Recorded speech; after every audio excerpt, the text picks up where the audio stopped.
Nagbalik na sa Puerto Princesa, Palawan ang unay sa May 1 and 2 mula sa misyong maghatid sa nakasadsad na BRP Sierra Madre sa Ayungin Shoal ng bagong supply ng pagkain at gasolinang kasya ng isang buwan. Nahihatid din ang mga sundalong papalit sa pagdestino sa barko. Isa ito doon sa mga resupply boats na matagumpay na nakapaghatid ng mga provision doon sa BRP Sierra Madre sa Ayungin Shoal kahapon. We're happy that they are safely back. Yan ang importante. Personal na pagbati ng mga opisyal ng AFP Western Command, pizza at ice cream na sumalubong sa mga sundalong mataas ang moral. Pero hindi biro ang pinagdaanan nila. 315 kilometers mula sa Palawan ang Ayungin Shoal.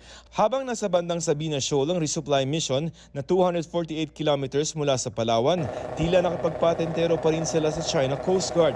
Bukod sa bumubuntot ang malaking barko ng China sa supply ship, ilang beses ding tumawid at huminto pa ang barko ng China sa daanan ng barko ng Philippine Coast Guard. 3 beses din daw nag-radio challenge ang China sa BRP Sindangan at BRP Cabra. Ito ang pagradyo sa BRP Cabra na nasa video ng Agence France Presse. China has indisputable sovereignty over the Nanshan Islands, including Ren'ai Reef and its adjacent waters since ancient times. Ang pagsagot naman ng BRP Sindangan kuha sa video ng PTV. China Coast Guard Vessel 3302. This is Philippine Coast Guard Vessel BRP Sindangan MRRV 4407. Conducting lawful routine maritime patrol within the Philippine Exclusive Economic Zone. In accordance with international and Philippine national laws, we are proceeding according to our planned route.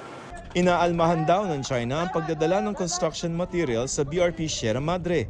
There has never been problem with the delivery of humanitarian supplies. The problem was with the transportation of large scale of building materials.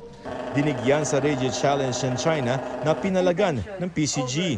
In the spirit of humanism, we only permit your ship carrying food and other necessary living materials and rotating personnel without construction materials to the illegally grounded vessel.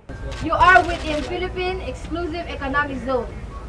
Your action will affect Philippine-China relations and will be reported to concerned authorities. Over. We don't need permission because it's yung law has already provided us the authority to exercise jurisdiction over that area. Maliban sa mismo mga bangkang may dalang supplies, walang ibang gustong padaanin ng China. Government vessels are not allowed to enter. To avoid miscalculations, leave and keep far off.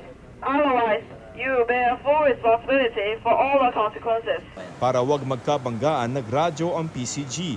You are requested to stay clear from our passage in accordance with the collision regulations. Over.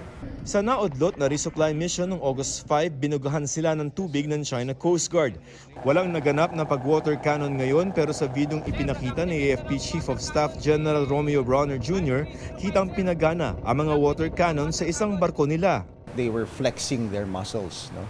Parang pinapakita nila na nandito kami at ready kaming gamitin itong mga water cannons. Sabi ni Brawner, pwede raw gamitin sa ganitong misyon ang barko ng Philippine Navy pero Sa ngayon, hindi muna natin ginagawa para lang hindi tumaas yung tension dun sa South China Sea. napuna naman ng PCG na mas maliliit ng barko ang humarang sa resupply mission ngayon. They are losing the propaganda of the discourse, no? The David and Goliath optics. So every time we capture that photo, they are being widely condemned in different parts of the globe. Sa gitna ng biyahe ng resupply mission, isang eroplanong may nakalagay na Navy ang umaaligid. Ayon sa Agence France Presse, P-8 Poseidon plane ito ng US Navy. Tikom ang bibig dito ng US Embassy pero anila anuman daw ang military activities ng Amerika ay may koordinasyon sa Pilipinas. Sabi naman ni Philippine Ambassador to the US, Jose Manuel Romualdez, minomonitor daw ng Amerika ang isinasagawang resupply mission via satellite.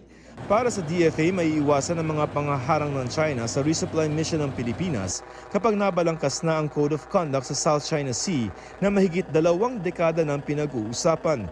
Pero habang binabalangkas pa yan, giit ng Westcom, trabaho nilang i-maintain ang BRP Sierra Madre. We're staying there, we're deploying people there. Kaya tuloy ang mga rotation at reprovision mission tulad ng ginawa sa Ayungin.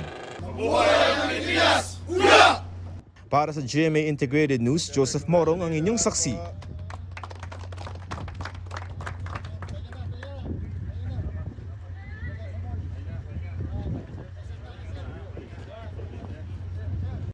Mga kaibigan, samahan nyo kaming saksiyan ng mga balita. Mag-subscribe sa GMA Integrated News sa YouTube. Para sa mga kapuso abroad, samahan nyo kami sa GMA Pinoy TV at sa www.gmanews.tv.